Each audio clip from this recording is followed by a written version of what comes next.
Hello my dear friends, स्वागत आप सभी का टारगेट सिविल सर्विसेज प्लेटफॉर्म पे। सो फ्रेंड, आज हम बात करेंगे सामान्य हिंदी का सेट नंबर 2 है। ठीक है, इससे पहले सेट 1 कर चुके हैं, जिसकी लिंक आपको डिस्क्रिप्शन बॉक्स में मिल जाएगी। आप वहां से जाकर स्टडी कर सकते हैं। ठीक है, पेट एग्जामिनेशन 2021 के लिए वेरी इंपॉर्टेंट है, जिसमें आपके लोअर पीसी, शिवम लेखपाल और वीडियो की आदि महत्वपूर्ण परीक्षाएँ शामिल हैं।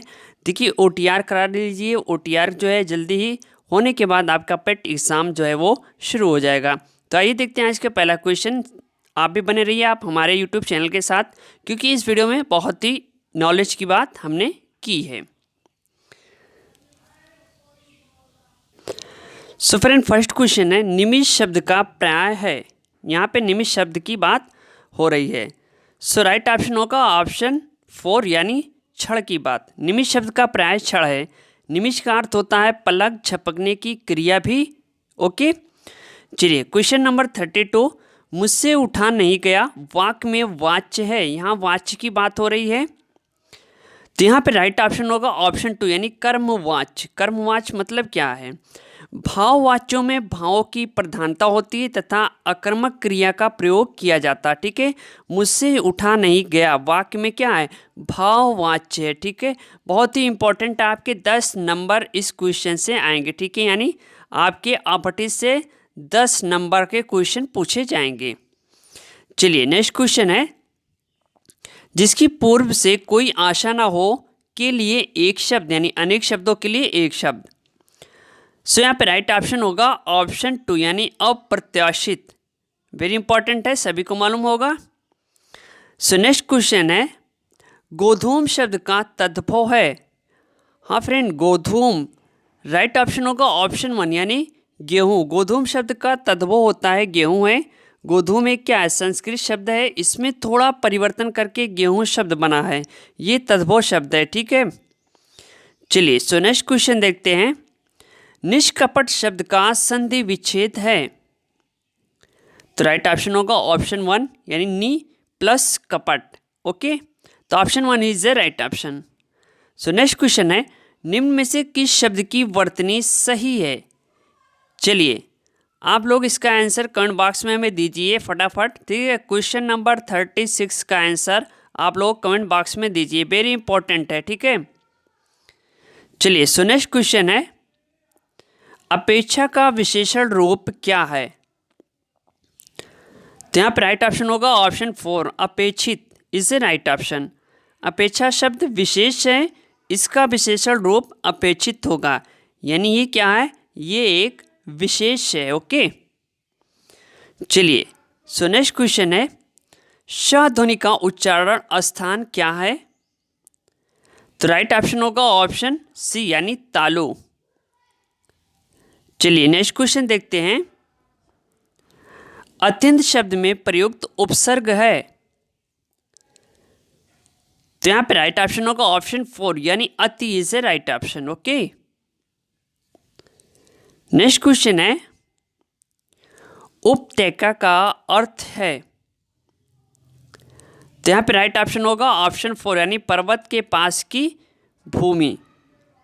समझ रहे हैं ना? चलिए सो नेक्स्ट क्वेश्चन है, ळ का उच्चारण स्थान होता है। अब यहाँ पे राइट ऑप्शन होगा ऑप्शन 1 यानी नासिक। थोड़ा से हम क्या है, नाक के ऊपर ले जाके बोलते हैं। ठीक है, जैसे आ या ना ड़ा मा ध्वनिया का उच्चारण स्थान भी नासिक है। नासिक ध्वनियों के उच्चारण में श्वास वायु नाक से होकर निकलती है, ये ध्यान दीजिएगा। चलिए अगला क्वेश्चन है, 4 गज मलमल में कौन सा विशेषण है? तो यहाँ पे राइट ऑप्शन होगा ऑप्शन सी परिमाण बोधक। समझ रहे हैं, निश्चित परिमाण बताने के लिए संख्यावाचक विशेषण के साथ परिमाण बोधक संख्याओं का प्रयोग किया जाता है। 4 गज मलमल में परिमाण बोधक विशेषण है। समझ गए? चलिए अगला क्वेश्चन है, शीश का तत्सम रूप क्या है? तो राइट ऑप्शन होगा ऑप्शन 2 यानी शीर्ष होगा। ठीक है, वेरी इंपॉर्टेंट है। चलिए नेक्स्ट क्वेश्चन है, चौराहा शब्द में समास है। देखिए यहाँ पे राइट ऑप्शन होगा ऑप्शन सी यानी तीसरा, द्विगु समास।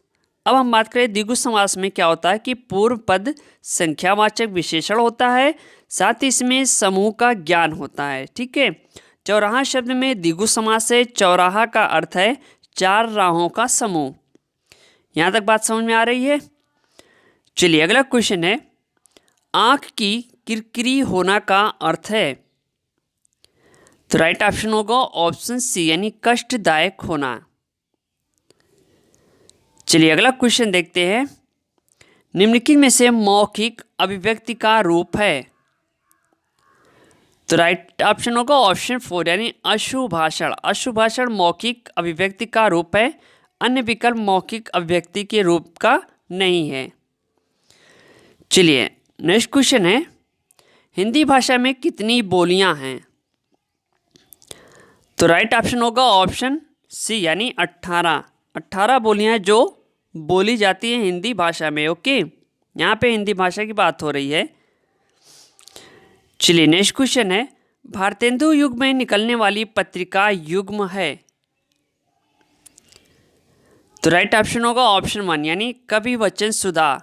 हिंदी प्रदीप वेरी इंपॉर्टेंट है, ये हुआ था 1867 में। ठीक है, और इसका प्रकाशन हुआ था 1877 में पहली बार हुआ था।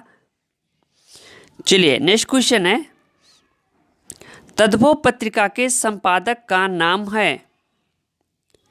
तो राइट ऑप्शन होगा ऑप्शन 4 यानी अखिलेश।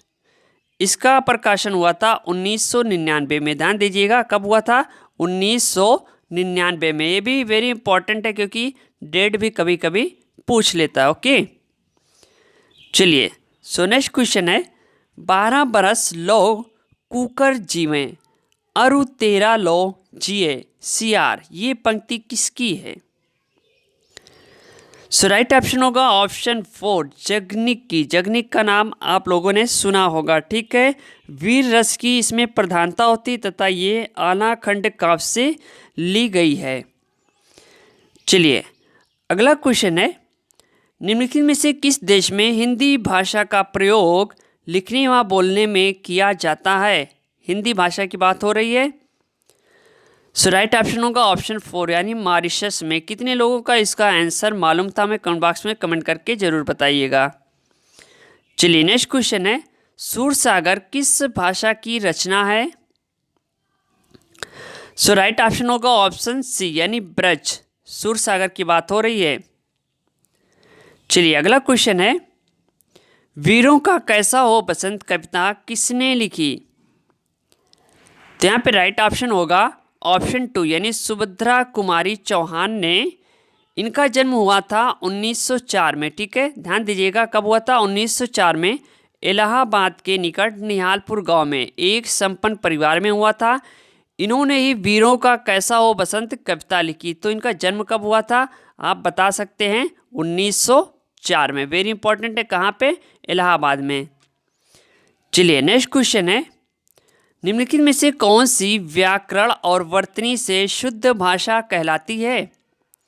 तो राइट ऑप्शन होगा ऑप्शन 4 यानी मानक भाषा शुद्ध भाषा कहलाती है। मानक भाषा किसी भाषा के उस रूप को कहते हैं जो उस भाषा के पूरे क्षेत्र में शुद्ध माना जाता है। ठीक है, तथा जिसे उस प्रदेश का शिक्षित और शिष्ट समाज अपनी भाषा का आदर्श रूप मानता है। ध्यान दीजिएगा। चलिए अगला क्वेश्चन है, निम्नलिखित में से कौन सा रासो आला खंड के नाम से प्रसिद्ध है।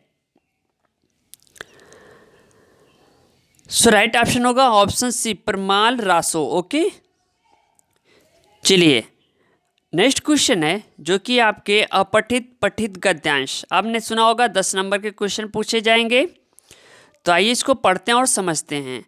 आदिम आर्य घुमक्कड़ ही थे, यहाँ से वहाँ वे घूमते ही रहते थे, घूमते भटकते ही वे भारत पहुँचे थे। यदि घुमक्कड़ी का बाना उन्होंने न धारण किया होता, यदि वे एक स्थान पर ही रहते तो आज भारत में उनके वंशज न होते।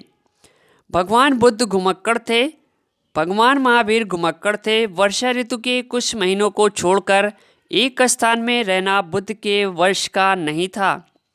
35 वर्ष की आयु में उन्होंने बुद्धत्व प्राप्त किया। 35 से 80 वर्ष की आयु तक। जब उनकी मृत्यु हुई 45 वर्ष तक वे निरंतर घूमते ही रहे। अपने आप को समाज सेवा और धर्म प्रचारक में लगाए रहे। अपने शिष्यों से उन्होंने कहा था, चरथ भिक्खवे चरिक, हे भिक्षुओं घुमक्कड़ी करो। यद्यपि बुद्ध कभी भारत के बाहर नहीं गए, किंतु उनके शिष्यों ने उनके वचनों को सिर आँखों पर लिया और पूर्व में जापान, उत्तर में मंगोलिया, पश्चिम में मकदूनिया और दक्षिण में बाली द्वीप तक धावा मारा। श्रावण महावीर ने स्वच्छंद विचरण के लिए अपने वस्त्रों तक को त्याग दिया। दिशाओं को उन्होंने अपना अंबर बना लिया। वैशाली में जन्म लिया, पावा में शरीर त्याग दिया। जीवन पर्यंत घूमते रहे, मानव के कल्याण के लिए, मानवों की राह प्रदर्शन के लिए। और शंकराचार्य 12 वर्ष की अवस्था में संन्यास लेकर कभी केरल, कभी मिथिला, कभी कश्मीर, कभी बद्रिकाश्रम में घूमते रहे। कन्याकुमारी से लेकर हिमालय तक समस्त भारत को अपना कर्मक्षेत्र समझा। संस्कृति एकता के लिए, समन्वय के लिए, ऋतु धर्म की रक्षा के लिए शंकराचार्य के प्रयत्नों से ही वैदिक धर्म का उत्थान हो सका। अब यहाँ पे आपको गद्यांश दिया जाएगा और इससे 10 नंबर के क्वेश्चन पूछे जाएंगे। सो क्वेश्चन नंबर 1 है, घुमक्कड़ शब्द में कौन सा प्रत्यय है? ठीक है, इस टाइप के क्वेश्चन रहेंगे। तो चलिए बताइए फ्रेंड, इसका राइट ऑप्शन होगा ऑप्शन 1 यानी अक्कड़। ये क्या है, कौन सा प्रत्यय लगा है? अक्कड़ इज राइट ऑप्शन। चलिए नेक्स्ट क्वेश्चन है, महावीर स्वामी का जन्म कहाँ हुआ था? तो यहाँ पे राइट ऑप्शन होगा ऑप्शन 2 यानी वैशाली में। महावीर स्वामी का जन्म वैशाली में हुआ। उन्होंने पावा में शरीर त्याग किया था। ठीक है, चलिए नेक्स्ट क्वेश्चन है, स्वच्छंद में कौन सी संधि है? देखिए हम यहाँ पे संधि की बात हो गई, समझ गए? तो इस टाइप के क्वेश्चन रहेंगे। सो राइट ऑप्शन होगा ऑप्शन डी व्यंजन। सो नेक्स्ट क्वेश्चन है, महात्मा बुद्ध ने जब बुद्धत्व प्राप्त किया तब उनकी अवस्था कितनी थी? बुद्धत्व जब प्राप्त किया था। सो राइट ऑप्शन होगा ऑप्शन 2 यानी 35 वर्ष। ओके, चलिए अगला क्वेश्चन है, ऋतु धर्म का अर्थ है? तो राइट ऑप्शन होगा ऑप्शन डी यानी वैदिक धर्म से। ओके, इस धर्म का उत्थान शंकराचार्य के प्रयत्नों से ही हुआ था। सो फ्रेंड, ये रही वीडियो। जो भी हमारे नए व्यूअर्स हैं, वीडियो को ज़्यादा से ज़्यादा शेयर करो, ज़्यादा से ज़्यादा अपने दोस्तों तक पहुंचाओ। ठीक है, वेरी इंपॉर्टेंट है इंग्लिश। इसके बाद हम इंग्लिश की वीडियो भी आपको प्रोवाइड करते रहेंगे और साथ में जीके के और करंट अफेयर्स के। ठीक है, साथ में हम टॉपिक वाइज आपको करवाएंगे, जिसमें आप PCS या RO की परीक्षा के लिए भी फाइट कर सकते हैं। ठीक है, जो कि वो वीडियो आपको दिल्ली से प्रोवाइड की जाएगी हैदर सर के द्वारा। ओके, मिलते हैं नेक्स्ट वीडियो के साथ। Thanks, best of luck, thank you, धन्यवाद, जय हिंद, जय भारत।